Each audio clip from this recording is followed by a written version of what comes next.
What was that, action or a fly? Listen to Smack Your Bitch Up. Move, bitch, get out the way!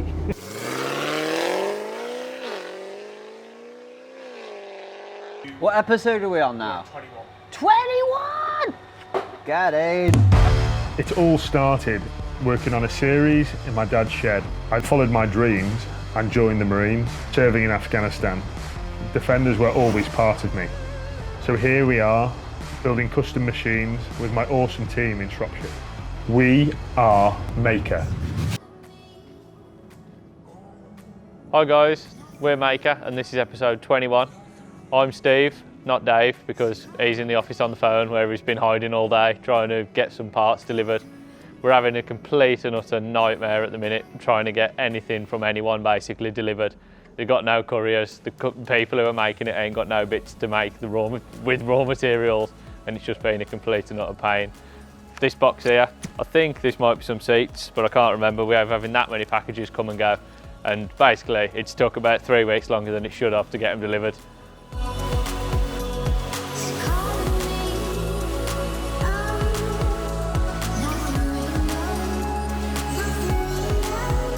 This is a 5.9 litre 6BT Cummins.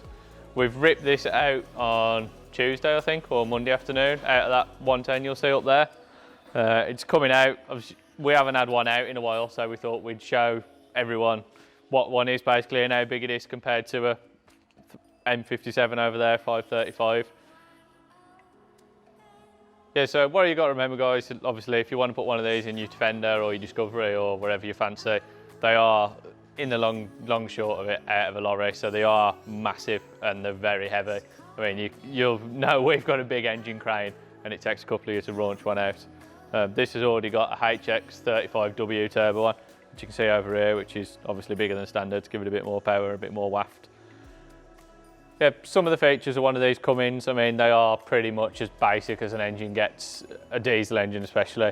It literally just needs power to the stop solenoid and it'll run. The diesel and air, that's all it needs. Like, you got the injector pump down here, and that's it. It basically, as long as it's got water and oil in it, it'll run. They're known for being very torquey and very strong. You can pull off in high gears, and they've got very different characteristics to like BMW engines or LSs, depending on what you're doing. When you're looking at a conversion for your car, the main thing to do is look at what you're actually going to realistically do with the car and how you're going to drive it, and that's what you need to set your engine choice on. The Cummins that we showed you earlier, that's being replaced by this here. This is a 535 that came out of a 2005 car. When we have the engines for conversions, we much prefer to buy the car as a whole unit sort of thing, and then we'll have it, drive it around, use it. Anything that's wrong with it, we'll fix in the car, test drive it again. Obviously, when it's a running working car, we can just drive it until we're happy that the engine's right. Obviously, if it's not right, we'll take it apart, use the rocker cover or use the manifold for different donor parts of different builds. But if we drive it in the car, we know it's right.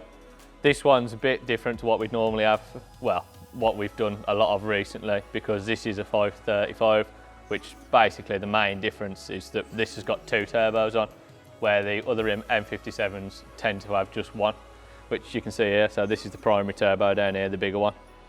And then this is the secondary one up here, which is the little one.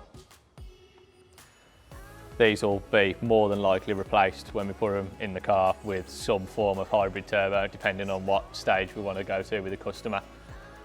You might notice it looks a bit grubby or a bit dirty or whatever, but we've literally took this out of a car the other day, ready to replace this one. So it's been test driven, we've had it for months, been driving it around, it's sound. We've took it out and it's obviously a bit dirty. We've got to clean it up, replace all the ancillaries and belts and everything. You can see here all the wires and everything that we've got to deal with, and the ECU obviously goes on the end of here so that you can sort everything out, sort all the water pipes out, fuel pipes, all the rest of it. We'll probably replace the injectors. That's it, guys. Tune back in a few weeks and you'll probably see us giving it some licks up the road in that.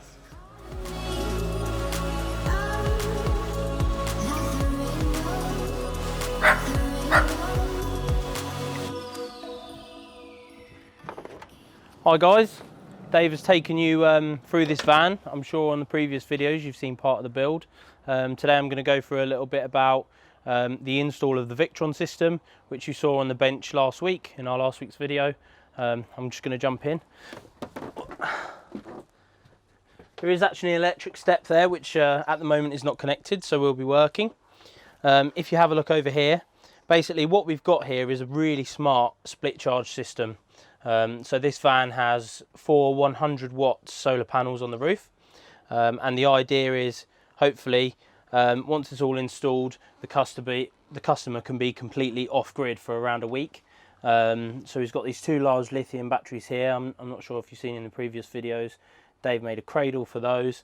The next thing on our list was to protect the heater.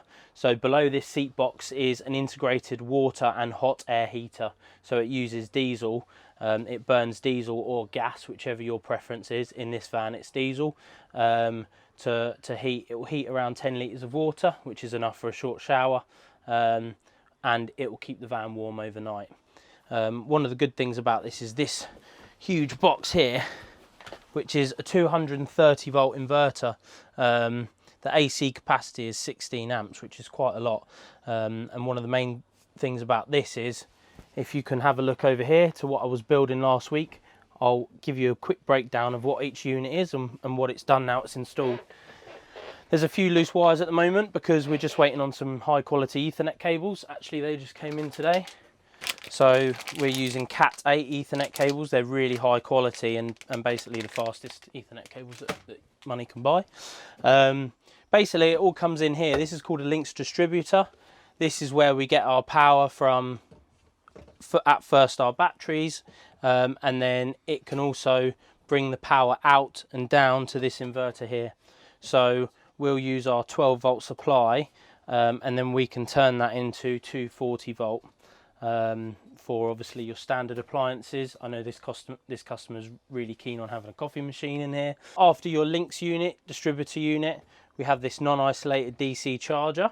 So what this does is this takes DC voltage from the alternator and from the car's main battery and turns it into basically a very controlled DC output specifically for lithium batteries. What's really cool about the Viktron stuff is if this battery sees an overcharge, what it will do is it will stop for 10 seconds, read the voltage of the battery, check all the cells are matched, and then start charging again just to make sure everything's healthy. When you jump into the van and it's all fully installed, we've just made these nice little aluminium boxes to house these. This is a multi-control unit, so what you can do here is when you jump into the van, you can say charger only and click it over to there. That means that if you're driving along, the vehicle will only charge the batteries, it won't use the power for anything else. When you go to the inverter, here, this will basically give you a full vision of the inverter, what it's doing. There's some alarms on there which you can again set in the parameters to be noise or just visual with these lights, and then you can set your current limit. So let's say that you want a coffee machine and a microwave on, and they pull too much current for what you've specified on here, it will automatically give you a warning and turn them off. And just the last part of this install is a little bit of tidying up when we got this van. Some of the work that had been done previously we're fixing now. So as I mentioned about this heater under here, the customer mentioned that the fan from the heater was giving him a backdraft, which was actually overcoming the heater's capacity and output itself. So I've rerouted a load of pipes under there, so it's a lot neater and it's a lot safer essentially for the customer.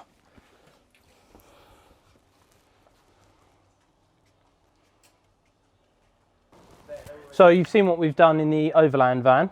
Following on from that, we've been doing some pretty similar work inside Wombat, and I'm going to go through it with you now and show you exactly what we've done.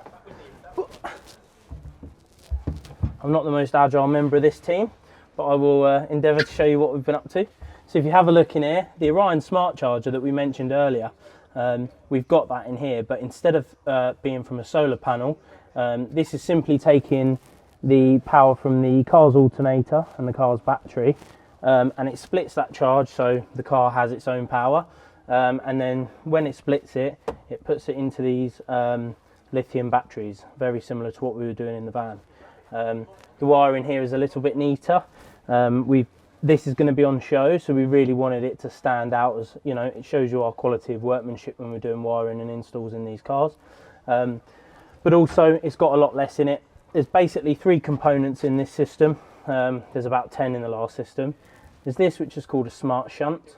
There's this, which is your Orion TR smart charger, and this, which is your battery protect. Obviously this here we use these really nice blue sea marine junction boxes. They're obviously all fused, and the main thing here is you've got your smart charger, which I mentioned. Your battery protect just ensures that no power from your lithium batteries, which are obviously high output and very high discharge, could ever go back and affect the car's wiring or affect the circuit of the car and the car's alternator. So it's basically like a one-way valve, but for electrics. We've got a smart shunt here. That basically disconnects the earth for the battery, so if for any reason there's any fault, it basically isolates the batteries away from this system and keeps it all safe.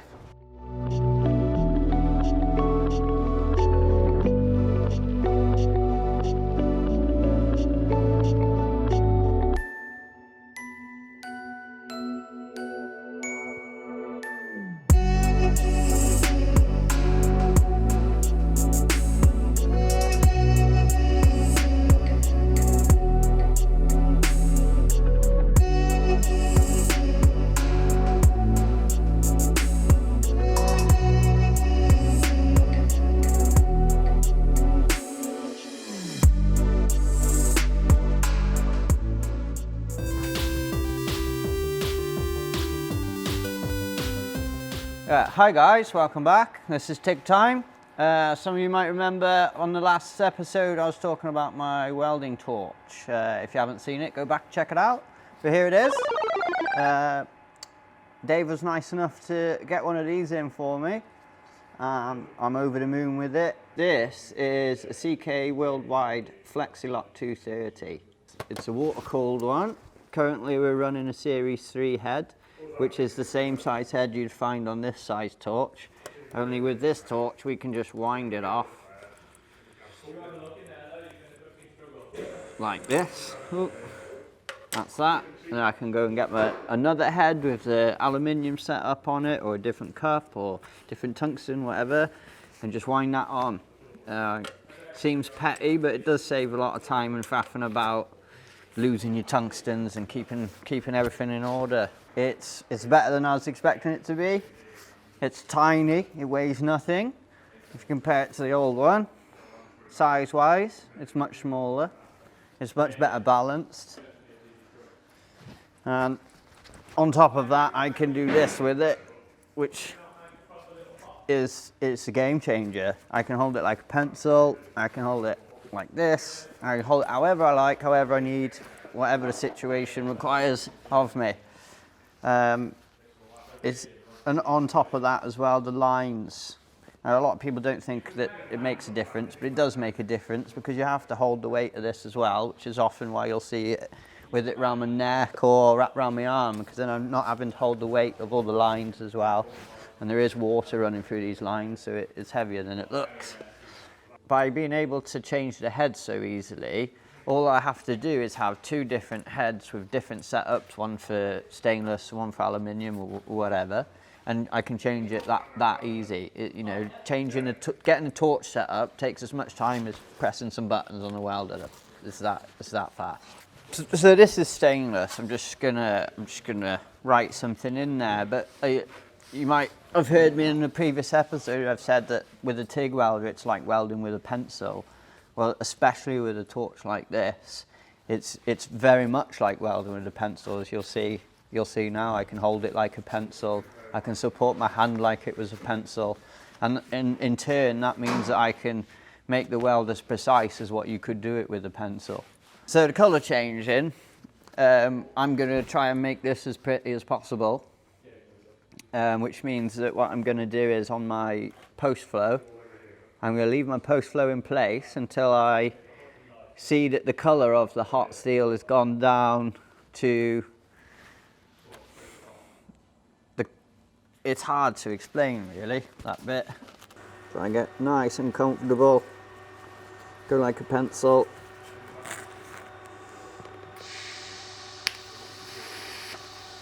So you see I'm moving the torch away at different times. That's what dictates the colour. So the longer I hold it, the more likely it is to come out with no colour. But then sometimes the randomness of the colour is quite nice. Like this one's going to be silver. This bit's going to be blue. This bit's going to be a strawy gold colour. So you can see here, there's many different colours along this weld. And you'll see as I was doing it, you see me flicking the torch away just after I finished the arc. So that is me exposing that weld to the atmosphere at a given temperature, thereabouts. And that's what gives us this different array of colours. You know, something that generally is in your face, it's on show, everything else around it shiny, you want some colour in there. So maybe on some of these fancy exhaust systems, you could have rainbow coloured joins on them, purely as a feature of the weld. Yeah, just because it looks nice. You know, like some people like colour, some people don't. What? Give it some more welly. Give it some more welly.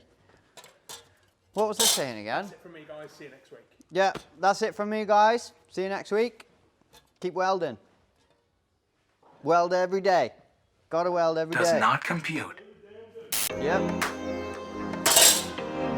Come on, Steve. Come put this lid on. Have a go. What's the worst that could happen? Exactly. What's the worst that could happen? You're left-handed. It's baby steps, Steve. Right, foot on the pedal. Very much the same as a MIG welder. You want to keep it either straight up and down or slightly over towards where you're going. As close as you can get before you shaking starts to dip it in. Don't forget to flick your lid down before you press the pedal.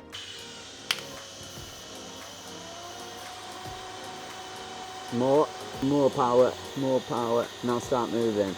But as you come to a finish, don't pull your pedal off, all the time. That was like full veins on the pedal. That's it, he's going to be glued on it now, you can get him off it. Come a bit further away, that's it, start moving. Very good. Right, now don't move your torch away. Why is it pulsing? Because I got the pulse on. You know, did you see it go blue? Yeah. That's contamination, that is. So that means you've dipped your tungsten into your puddle. What happens now is, although you've only just touched it, we have to go and clean this now. You see? Yeah. It's going like this, isn't it? Yeah, it's like spirals. Yeah, and that's why it's important to keep it so clean. Always clean your Always tip. clean your tip. Right, I better go and do some work. Yeah. We've got Dave's Dirty 130 Defender in here, and we're fitting one of these nice shiny Red Winch Explorer 2s onto the front of it. The winch pump was already on there. So today basically we're going to just have a quick run through, show you a few features of the winch, some basic principles on how to wire one up and what to do, and then a few little tips and tricks along the way. Right, so yeah, this is a Red Winch Explorer 2. It's got an 8 horsepower bow motor 2 on the end of it here, 12 volt. So you've got the lugs on the back here. These are for your remote or your in-cab switches, whatever way you want to do it. We've put on this what's called a lunar system, I think, which is like a keypad that you mount in the car that's got the brain in for the winch, the remote, relay, housing, and then all the buttons to press. This winch has got a good little feature on, which is here. So those of you that have used a winch before will know that this is the free spool, but what this one's got is an air fitting in. So when you operate the air solenoid, which I've fitted, I'll show you in a minute, this comes up like this, and that operates the free spool. So if you're inside the car, or say you're stuck, or you're in some mud, or whatever the scenario is, you haven't got to physically get out the car to pull the free spool up and out. So you can flick a button in the cab, free spool comes on, and then you've got a very low resistance line pull for the winch.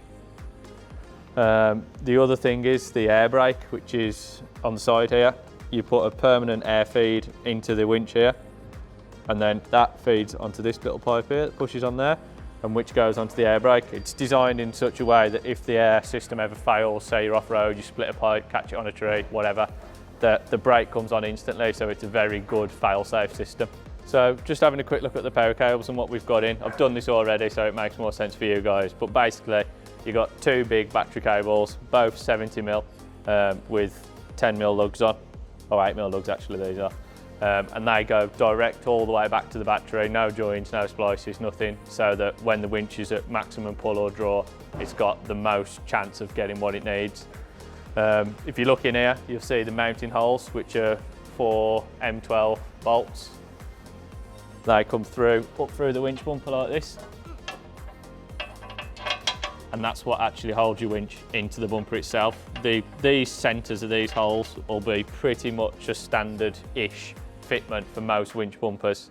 But what's different on the Red Winches one is the fair lead, which is what goes on the front here and controls the rope going in so that it doesn't get caught on anything. These actually bolt through this, through the bumper, and then they go into some threaded inserts in the front of the winch so that you've got another point of contact for everything to keep it stronger. Following those 2 big power cables up, they go along here, under the side of the engine, down on the chassis, P-clipped up, and then they go into the seat box direct to the battery, which I'll show you what we've done in the seat base in a minute. But the 3 little control cables, which are down there, they come up along the loom that I think we showed you the other week about doing the fans. So they follow that same loom pattern, come up here, and then they go into this little waterproof control box we've made and mounted. So you've got the fuse here for the winch remote itself, which is in the cab. Again, we'll show you that in a minute. And then the free spool, which is this little air solenoid here. So when you press the button, it links the relay and in turn lets the air through to open the solenoid. We've put all that in here and it looks pretty tidy. Obviously there'll be a pipe coming out of here. One goes from the compressor and one goes to the winch, which we haven't yet mounted. But they'll have a little grommet probably through the side here or through this face so that they're out the way and safe. Right, so coming inside now, this is the LODAR controller, which I mentioned earlier. So this is your wireless thing. It'll probably work to 30 or 40 metres or so away from the car. And it lets you obviously control the power in, power out of the winch and the free spool, all from wherever you want it. There's a backup version here, which is hardwired into the car. We've mounted it behind this grab handle here so you can still get in and grab it if you need to. And this is the same controls as the wireless controller, but just permanently mounted in the cab. Again, in a waterproof box, even though it doesn't really need it, but it is a Defender, so who knows. Whilst we're here, I'll show you what we've done in the seat base over here. So we've got one of our single Mahker battery boxes. We've fitted that in the seat base. Obviously we've cleaned it out, we've painted it, we've put sound netting on. That's pretty standard with all of the builds. So we've got 70mm cable, which is this big one here, and the big one for the winch this side. We've got a power isolator, which on this car is set up to kill the whole car front to back. So it'll kill all the power to everything basically. Then you've got the new Odyssey, which is a 1750 battery hidden in there. Long term, we will probably put another battery in this car at some point, but it won't be in the seat base. It'll probably be in the back with like the fridge and bits and bobs like that. Right, that's enough boring you with stuff like that. Let's go and chuck this winch on the front.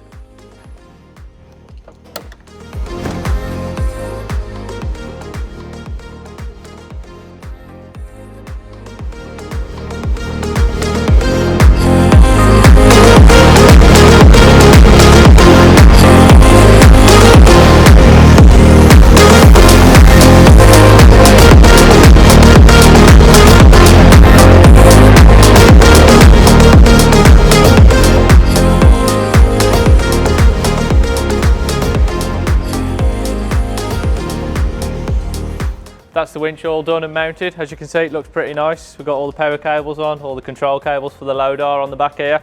As ever, at the minute, we're stuck waiting for parts, so I can't really do any more. We need to put the main air feed into the back here for the brake and the one in for the free spool that goes up to that solenoid I showed you earlier. But if you look over here, this is Wombat. This has got a Red Winches Explorer 2 on it. Pull that up and twist it, and then that should allow you to pull this out easily. Well, you can see there what one will look like, but the main difference is this pipe here, which is the one to the brake, is fitted on this car because we've got a compressor.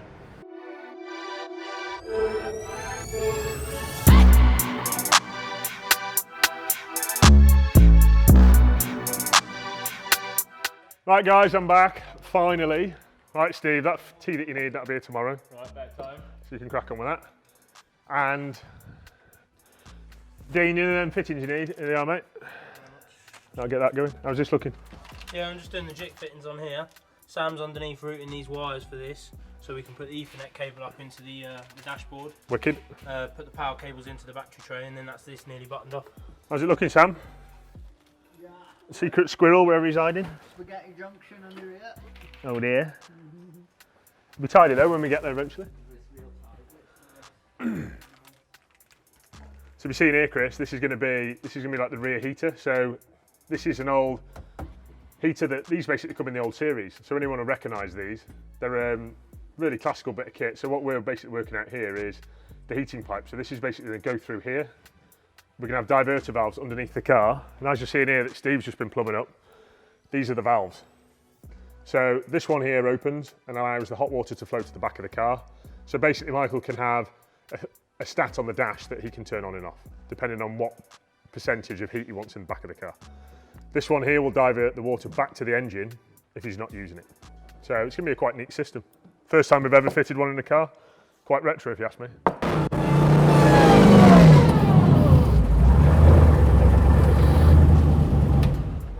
So who wants to own this awesome car? For £40,000, a 600 horsepower monster can be yours. Make an offer, guys, we can't say no.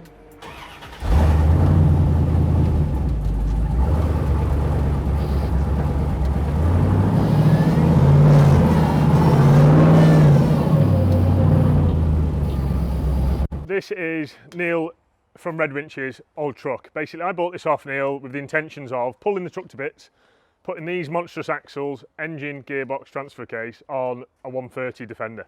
So, change of plan. So, I bought myself an RZR a few months ago and I actually want to get into Comp Safari and not Ultra 4. So, change of plan. We're now going to put this car up for sale. So, £40,000, it's what I paid for it, I just want my money back. And it's a great car. So, plenty of power. Neil recently had the engine rebuilt, circa 600 horsepower. It's got a 6L90 gearbox, built to take pure abuse of these 40-inch treps. The axles down here, these are torque axles, so these are probably, I want to say, the strongest axles in the business. They're up there with Spider Tracks. These house some monstrous shafts, ARB diffs, front and rear. They're just huge, and they do what they say on the tin, take a beating, take a pounding. Massive vented brakes all round. We've got monstrous King shocks with triple bypasses also. In the back we're packing Odyssey Extreme batteries, twin of those for the winches. This car will come with a front winch only. At £40,000 we'll throw in a brand new Hornet 2 built to your specified gearing. And if you have a look in here, this is where the power plant is. So we've got all the best components money can buy under here. This car was about £90,000 to build. And as you can appreciate, if you understand what's gone into this car, it's well worth the money. It's got a trophy power steering pump. We've got a 24 volt, 200 amp alternator for the winches. Everything's in here, even the big wiring, everything that you possibly need. King shocks galore, torque axles, you name it. Billet, 4-link steering arms, it's all there, guys. We've recently put these brand new Monaco Pro Cobra seats. So it's all there, ready to go and play. If we don't get a buyer, guys, at £40,000, we're going to put it for a raffle. So the option's there. Comment below if you're interested. Anyway, guys, so drop a comment if you're interested. Give me your number. You know where I am at 4x4 Fabrication. Hit me up. I can add my number in one of the comments if you want to have a chat with me.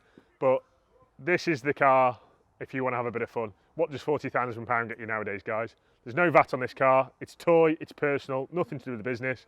So get it bought and have some fun. As you might know, we have recently changed the exhaust system on this truck.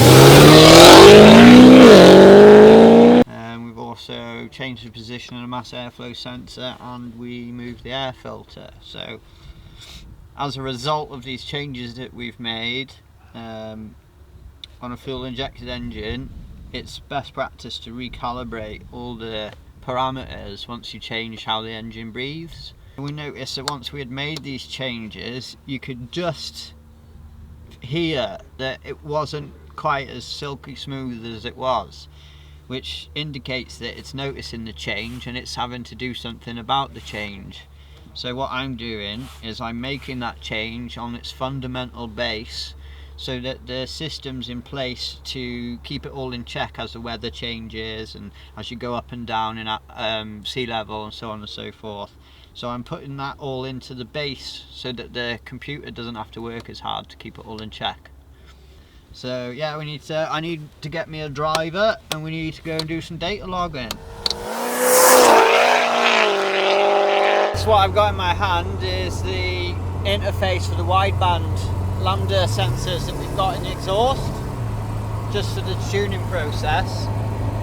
So this is telling us with deadly accuracy the air-fuel ratio as it's coming out of the engine. So what we're tuning to at the moment is called lambda, and what we're looking for is under normal or partial throttle driving conditions, we're looking for it to be as close to 1, if not slightly less.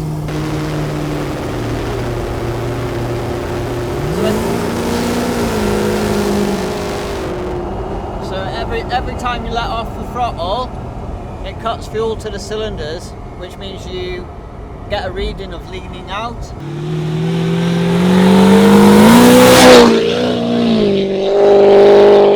See, the lines now are built to the perfection, isn't it? During COVID now, we've had to buy this equipment because nobody wants to see anybody anymore. No one wants to put you on waiting lists for dynos. It's as if we've got to be self-sufficient and work for ourselves.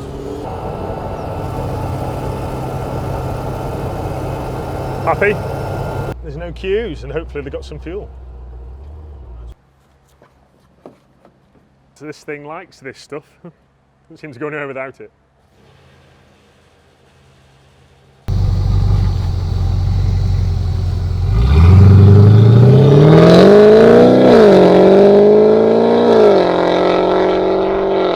So guys, we're nearing the end of another hectic week. Thanks again for watching the channel. Sorry I haven't been in the feature much, guys, because I've been on the phone all day. And I'll be honest, I'm getting to the point where I've had enough of suppliers. It's just everybody, and I'm sure everybody in the world, in the industries, are suffering with this. I don't know if it's COVID, I don't know if it's Brexit, and I don't want to blame any of them because I don't know what it is. I'm just getting piled on excuses after excuses after excuses. The customers are mithering me, customers are pestering me. They all want the cars back, and I want them out of here because everything is queuing up, as you can see. We're hoping that this changes. We're hoping aluminium comes back into supply because my billet guy can't supply me. There's things like our adapters, our BMW to BMW 330 adapter. We can't get them because the billet industry is non-existent. Anyway guys, thanks again for watching. I'll stop moaning.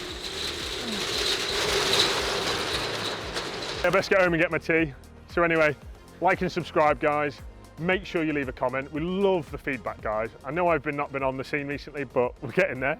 So anyway, thanks again for watching. Leave a comment. See you later guys.